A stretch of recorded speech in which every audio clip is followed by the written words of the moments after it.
Welcome to Age Potential TV. I'm Lori Campbell, your host, gerontologist, and advocate of your best life, here to introduce you to an emerging trend called Age Potential. Here's to living out your age potential. Nobody wants to get the news of a diagnosis of a life-altering disease like multiple sclerosis. My guest, Gayle Cartier, knows that all too well. Like thrivers, Gayle refused to let a disease define her and believes she has the power to heal herself. Welcome, Gayle. I can't imagine getting that kind of diagnosis. What were your first thoughts when the doctor told you that? Well, I actually was in disbelief, and I actually said to him, I go, okay, are you telling me I have multiple sclerosis because you can't figure out what's wrong with me? And if you've ever worked with a neurologist, he was rather offended. He's like, you have to have a very specific criteria to give you a diagnosis. So I was really in disbelief, and I was kind of, when it sat in, was really kind of scared because having 3 little kids at the time was really kind of a scary thing. No doubt. Could you tell me a little bit of what your life was like prior to the diagnosis? Absolutely. I was 34 years old. I was pregnant with my 3rd baby, and I woke up Thanksgiving morning actually with numbness in my face, and it didn't go away. And so we went into the doctor, and they did an MRI, and they said, it looks like MS, but it's too soon to tell. So as my health deteriorated over that next year while they're trying to figure things out, it deteriorated rapidly. So a lot of stress going on. We almost lost my daughter at 16 weeks. So, you know, stress really does do things to the body. So absolutely there were some stressful things happening, but you wouldn't think at 34 years of age you would be dealing with something as significant as, you know, multiple sclerosis. Because that's like diseases for older people, right? Not for not for a 34-year-old. Right, right.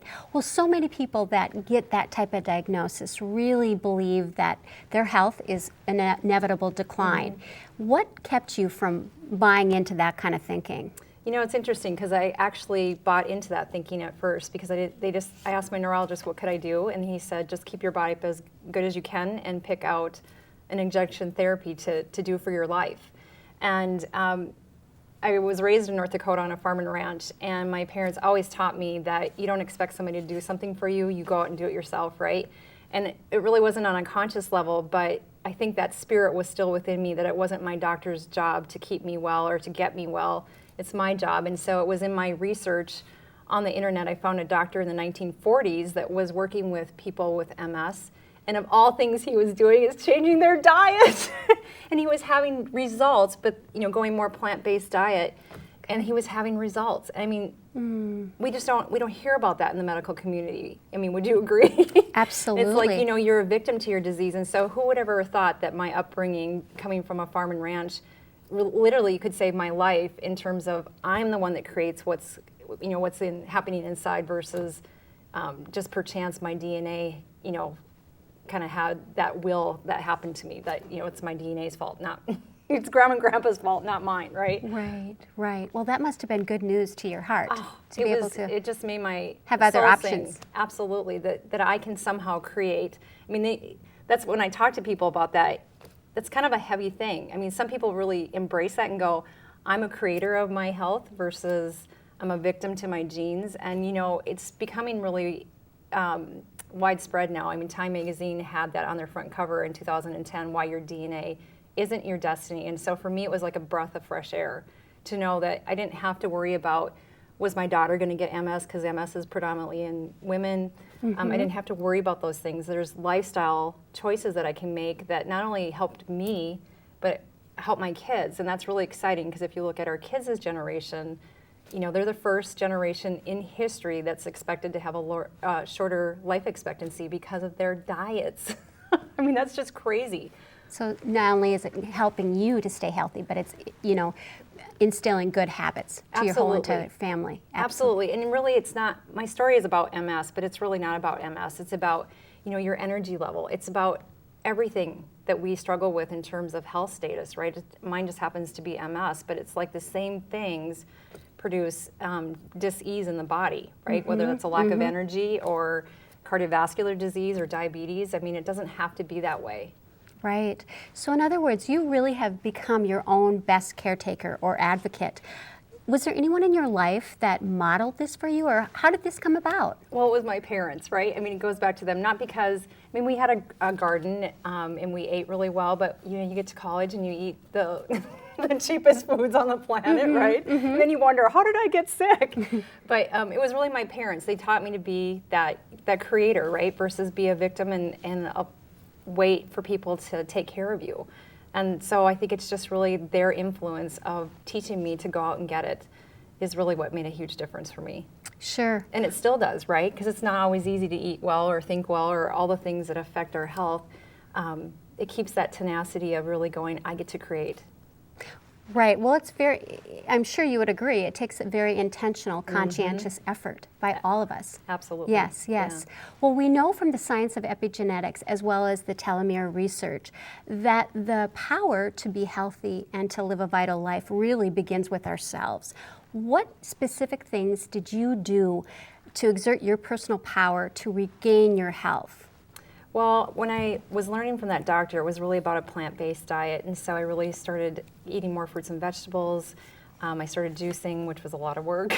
But then I was introduced to something called Juice Plus by a nurse, and it's fruits and vegetables in a capsule, and that was something that was my kind of criteria, simple, easy, so that I'll comply, right? So that was kind of my first part of my journey, and that's really what started to turn my health around was purely my diet. But then I, too, discovered epigenetics, and I could have this most pristine diet, but have a toxic mind and still be sick. Because what the science is showing is what your cells are being bathed in, what's the environment. So your environment is what you think. They show now it's not just like some weird thing. Science is showing that it's what you think actually affects your physiology. So I really started getting intentional about what is my mind munching on, right? Yeah, I love that. And then the last part was I went through a divorce a couple years ago and really went to a research on play and at the University of Minnesota. And this Dr. Stuart Brown is talking about the significance of play. But what are we talking about when we're adults that we have to grow up, be responsible? But he's saying in his research is that play is as essential to the human survival as food and sleep. I mean, so here's your permission to play, everybody. There you that go. It's really non-negotiable. It's an essential thing. And so I've really set out between really keeping in check with what am I putting in my body. And you know, I love to go to Culver's too, right? You don't have to be perfect. But I think about what is my mind thinking on? Because you know, stress is just every day. It's kind of a way of life for us. And so I just keep in check those three simple things. You know, it's like, what am I putting in my body? What am I thinking in my mind? And then, am I really playing every day? It's really important. So how do you play? What are some fun things you like to do when you play? Well, having been kind of secluded on a farm and ranch, I just want to travel the world. So I love to travel, love to do things like zip lining, or I did skydiving last year. But I love to do things that are nourishing to my soul too, like my little tower garden here. So, you know, it kind of couples everything together because, again, simple, easy, and fun. And so it's a way for me to enroll my kids, because I had a garden growing up, but I live in a townhome now, so I don't have that ability. So anything that is going to be life-giving is fun for me. Wonderful. Now, you call this a tower garden. Tell me a Yes. little bit about it. What's growing on it now? Well, a tower garden it's a vertical garden, and how it grows, there's no dirt in there, so there's no weeding. And as a kid, I didn't know how to garden, but I was the master weeder, right? And so it grows with air, water, and then a mineral tonic. And NASA's been growing this way for years. And Juice Plus acquired it last year, and 30 inches, you can grow a garden. And so what I have is basil, strawberries, romaine lettuce, Bibb lettuce. But my kids pick. I've been growing all year round. I've got grow lights on it at home, but my kids love it because they're over there picking off cucumbers, green beans, tomatoes. I So see you know strawberries on there. strawberries, and they're like, they are better than the strawberries that I grew up with. And you know, when you grow your own, they just taste a whole lot better. And you must tell the viewers about the transferring of vegetables and fruits. Yeah, you know, the big deal is fruits and vegetables. Time Magazine had that fruits and vegetables are good for you. We all know that. But what people don't know is that they're so good for you, they could save your life. And so when you are eating your produce, the average piece of produce travels about 2,000 miles. And the minute you pick it from its life source, it starts losing nutrients. So what we're eating is not very nutrient dense. So hence you're seeing a lot of things about farm to table, the locavore movement, which is supporting and eating locally, right? And those are some of the reasons why. So we as Americans kind of struggle with getting that because there's a disconnect with how powerful they are in terms of healing our body. This is a way that people in urban areas or don't have time or space or those kinds of things can grow your own, because you really can have a much more fun time in life if you're healthy, is all I'm telling you. Right. Well, thank you for bringing that in. I love it. Yeah, it's really fun. And for the viewers who are interested, which I'm sure a lot of them will be, your contact information will be at the end of this interview. So wonderful. Thank you. I'm very savvy on autoimmune diseases. My mom had lupus, and I know fatigue and stress really create havoc. What helps you keep your symptoms in check? It's those three simple things. You know, I really do look at, I have a good work ethic, and so my programming is to work hard, but knowing the research about play, I really actually schedule that in my calendar, how I'm gonna play. So that's one of the things I do, and it's really kind of a non-negotiable, and it's kind of like reframing my mind around that, right? And then I keep in check with, like today I had an avocado, spinach smoothie. And is it because that's like my favorite thing on the planet? No, but I keep that in check because what I talk to people about is think about what you love to do and connect that to the things that you do every day. So when I figured out that eating well allowed me to travel and have fun and play, it's a lot easier to do. And when I think about the power of your mind and how that actually will tell me that I'm going to have a healthy body or not, I have to keep in check with, when I'm under stress, how am I thinking right now? Is it really something that's giving me life, or is it tearing me down? So it's those three things, just constantly going, where am I at with those, as to whether or not that is going to be allowing me to travel. I mean, like my next thing I want to do is to go swim with the whale sharks in Mexico. So you have to have a body that will go with you, right? Absolutely. So I just really kind of pay attention. I'm like, where am I at? Have I been sliding on what I'm eating? Have I been working too much and not playing? And so simple threes, right? Wonderful. So you're very in tune to your body, mind, spirit. Yes, very good. Keep everything in balance. I love that. So what insight do you have for those who struggle to get past the fear and dread of a disease? The first thing I would just say is you don't have to be sick. It really is a choice.